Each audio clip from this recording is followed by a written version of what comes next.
Hey, Power Walkers! It's Carmina with the Fit and Healthy After 40 Club. I am so glad you're here. How are your 2022 goals going? Are they still shiny and new? Good, because the only way we fail is if we stop trying. So now, in case some of you are new to the group and we haven't met yet, my name is Carmina Mebs. I'm a clinical weight loss practitioner and I help health conscious women reprogram their relationship with food and upgrade their habits so that they can get leaner and lighter in 90 days without deprivation and ruthless workouts. Now, the topic for today, Think and Get Slim, comes from the work of Napoleon Hill, Think and Grow Rich. I don't know if you are familiar with it, but I was listening to the audiobook. Was it yesterday? I think, yes, yesterday.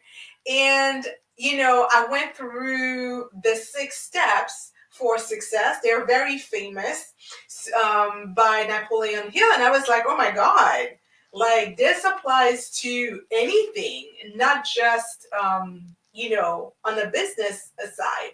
So if you don't know who he is, Napoleon Hill was a man who was commissioned by the richest man alive at the time, Andrew Carnegie, and to document why people who were super successful in business, how and why they got to be, how they got their success. And so he spent, I think, like 20 or 30 years, like meeting with like the Rockefellers of the world, the Henry Fords of the world, to really learn from them and understand like what were the principles that they were using in their life that allowed them to be so successful. And so this is a classic. Like if you are in the business world, like I am, like you've heard of it. So anyway,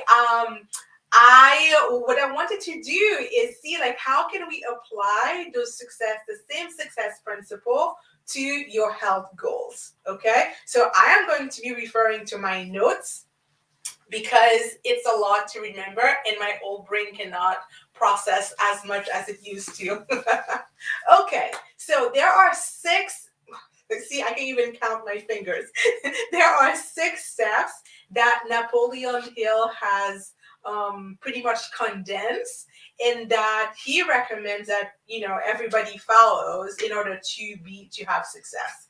So this first rule, let's just call them rules. This first rule is to fix in your mind the exact amount of weight you want to lose, because it's not sufficient to just say I want to be smaller or thinner.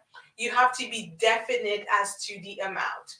Of course, when he wrote it, he's not talking about weight. He's talking about money, how much money you want to make.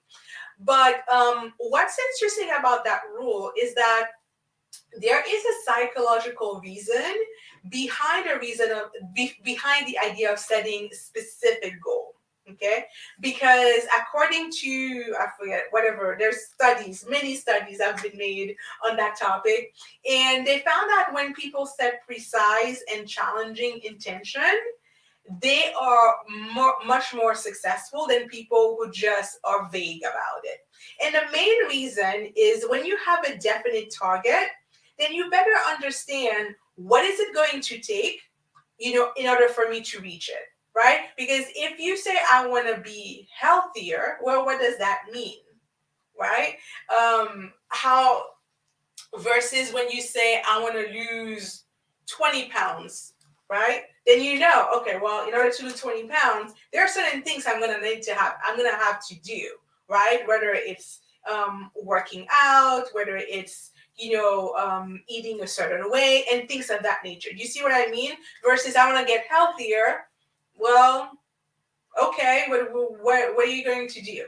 Because if you remember, was it a couple weeks ago, I did this, we had this coffee talk about when I was saying the reason why I don't like setting weight loss goals is because they're not tied to like a behavior, right? If I say, and we're going to dive into it a little bit more, And so what I like about Napoleon Hill's rule, and you're going to see as we go through the other rules, it's very specific. It's not woo-woo, right?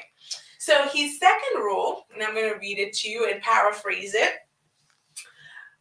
So the second rule is to determine exactly what you intend to give in return for what you desire. There is no such thing as something for nothing. Now we're cooking with gas, right? Because, okay, yeah, step one, I have a goal. I want to do X, Y, and Z. But if I have the goal and I have no idea as to the time and the effort that it's going to require, then it's no wonder that we quit before we even get somewhere, right? So that's why the second rule is so important, is that yes, I want this, but because I'm so specific about what I want, I also realize that it's going to require some sacrifices. Do you see what I mean? Okay, let's get to the third rule. The third rule is establish a definite date when you intend to possess what you desire.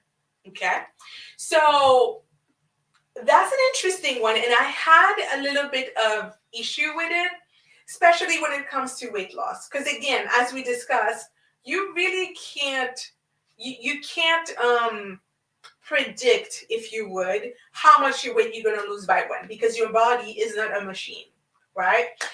But upon further reflection, I realized that what he's saying is not so much that the date in itself is important, but what's going to happen if you leave it up for grabs is that you could either in your mind overestimate how long it's going to take. So you might say, oh, okay, I need to lose 50 pounds. It's going to take me 5 years to do that, right? And if you give yourself a deadline that is too far away, then you might feel like I have plenty of time, right? And what happens is, you end up procrastinating and not doing the things that you're supposed to do, right? The opposite is if you take a day that is too close to the time that you're making the commitment, then that might create a lot of anxiety, right, and lead to burnout because let's say, for example, you had a wedding to go to or a high school reunion, and a month before the event, that's when you're like, oh, okay, I need to lose 20 pounds. Well, that's going to put a lot of pressure on you. Some people work amazing under pressure. Most people, they wilt under pressure, right? So then that's why for me, I like to set my goals 3 months at a time. So I never set yearly goals ever. I can have an idea of an overall outcome I want to achieve by, in a year from now, 3 years or 5 years. But the goals that I'm focusing on and working on are set 3 months at a time, because 3 months is short enough that it doesn't feel like, oh my God, I have plenty of time. Yet it's not a small time frame that you're going to feel anxious. At least it works for me. That's why all my programs, well, my main program is a 3-month program, because I think the brain, that's how it works, right? And so, the other reason why you want is because I'm sure you've heard that saying, a goal without a deadline is right? So by giving it a deadline, you're forcing yourself to put things in motion to make it happen. Versus if you leave it wide open, then you really don't have a reason to do either. Okay, rule number 4. Create a definite plan for carrying out your desire and begin at once, whether you're ready or not, to put this plan into action. I love that, because I find that it sounds simple, right? Take the first step. But that's actually the hardest thing to do, right? Because if you know how much you want to lose, you decided by when you want to hit that goal, right? So what else are you waiting for? Just put like a plan together, reach out to who you need to reach out to start working towards it. Because, a lot of people, and sometimes I fall victim of this, we get stuck in analysis paralysis, right? Because we want to have the best plan, the most detail, and we waste so much time. There is so much value in taking imperfect actions, right? Imperfect action is better than a plan that looks amazing on paper, but that never gets implemented, right? So that's his rule number 4. Rule number 5, write out a clear, concise statement of the amount, you know, of the amount, in our case, of weight that you want to lose. Name the time limit to achieve your goal and state what you intend to give in return for that result. And describe clearly the plan through which you intend to achieve it. Okay? So this is where most people falter.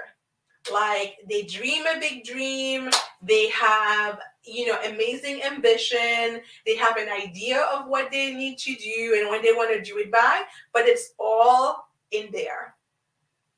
So the thing is, there is psychologically, when you write things down, like if, for example, if you remember when you were in school and you were taking notes, it's very different things in your brain are activated when you physically write something down versus typing it or dictating it into like I don't know, a recorder. Very, very different. So it might feel like, oh my God, why do I need to write it down? But studies have shown that people who write down their goals are 50% more likely to reach their goal than the people who just thought about their goals. Okay. So, and there's also something about writing it down, because it makes it more real. It makes it more tangible, because you actually had to think it through as you're writing it. Right. So, it doesn't have to be something overly complicated. It's just be specific about what you want, know when you want to reach it by, and write down the start of a plan. The plan is meant to, it's not set in stone. It will evolve as you go, as you learn stuff, as you figure out, oh, this doesn't work for me, let me do that. So that's normal. So don't wait till you have something. It doesn't need to be like a 12-page document. It could be a paragraph. And the way I love to encourage my clients to write their goal is as if they've already achieved that goal. And the way you do it is with some magic words that you sprinkle in there. You start with, I am so happy and grateful now that, and then blah, blah, blah, blah.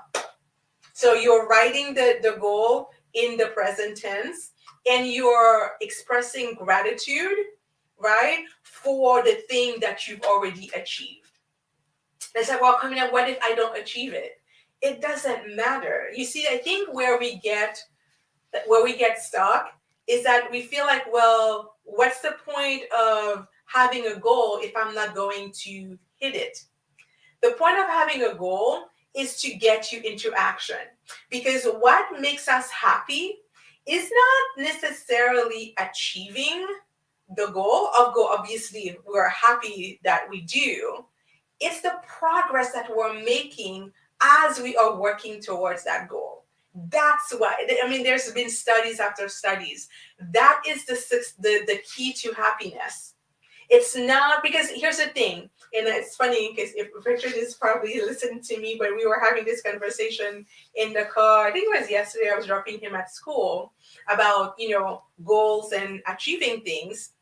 Once you achieve something, you're looking for the next thing to do, right? Because that one thing that was driving you, it's no longer driving you. So you need another goal. So I'm not saying that you're setting goals for the purpose of not achieving them. But I'm saying when you set your goals, be a little bit audacious, and give yourself grace and mercy, knowing that the goal itself is not what is important. What's important are the steps that you're going to take in order to achieve that goal. Because when you focus on the steps versus the ultimate results, you win. And you win regardless. The only way you don't win,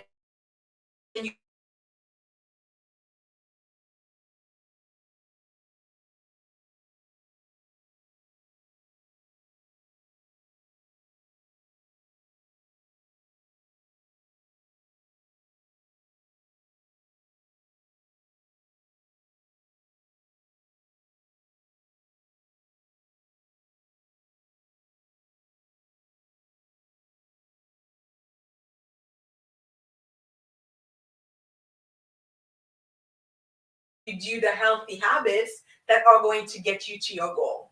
And that is going to make you happy. That's going to keep you motivated and wanting to do more. Okay? In this final rule, and that's the most important of all of them, he says, read your written statement out loud twice a day, once just before retiring at night, and once after arising in the morning. And as you read, see and feel and believe yourself already having achieved that result. Now, that might sound like a little bit silly and even like nonsense. Like, why do I need to read out loud that stuff that I've written twice a day nonetheless, right? But again, as of all the other rules, there is a psychological reason for why this practice, actually works.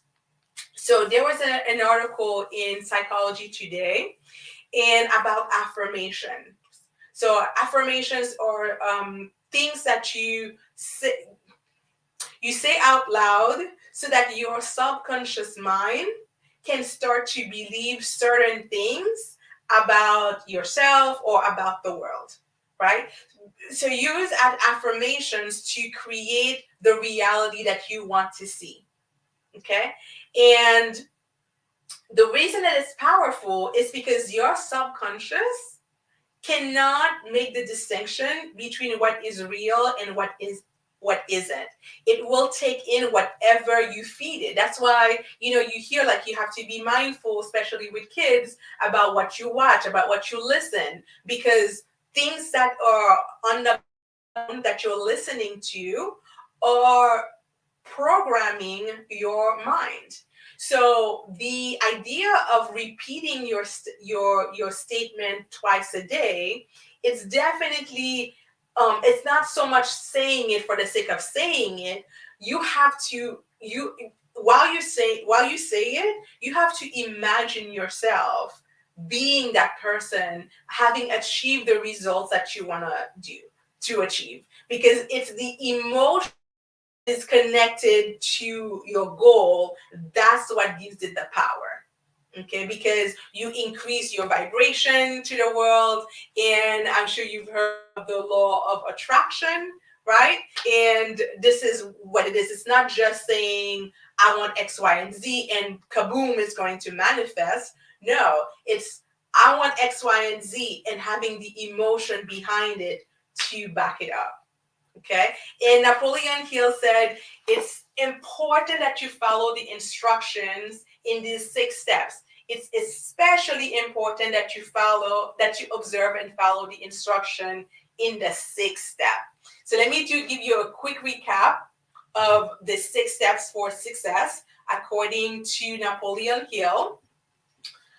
Have an exact amount in your mind of what you want to accomplish. Determine what you intend to give in return in order to get that result. Set a definite date. Number 4, create a plan for making it happen. Again, it doesn't have to be super overly involved. You just need to have an idea of what you want to do. Number 5, you want to write it out. So pretty much all step 1 to 4, write it out what you want, when you want it, and what you're going to do in order to get it. And then step number 6, you want to read that statement out loud twice a day. In the morning when you wake up and at night before you go to bed. It sounds pretty simple, right? But here's the thing. I've known about these rules like for at least 15 years since I've read that book. I completely forgot about it. So I'm making a commitment to do it this time. And I have my statement written and I've done it this morning. I'm going to do it tonight and we'll see what happens, right? So as always, thank you so much for being here with me tonight. I know that there's a gazillion things that you could be doing right now. And so I don't take it lightly that you've taken the time to have a chat with me and talk about things according to Napoleon Hill. And if you're looking for a more effective and an easier approach to getting in shape so that you can say goodbye to those crazy diets, I want you to know that I created a special application guys so that you can schedule time on my calendar for free so that we can talk about where you're getting stuck and you can ask any questions you have. And if you want to learn about what I'm doing to help my clients, we can talk about that too. But let me put the link for you really quickly. So you have it. So all you have to do is go to bit.ly / coach Carmina. Easy enough to remember, right? Okay, so that's it for today. And I look forward to seeing you tomorrow for the last coffee talk of the week. Take care and bye for now.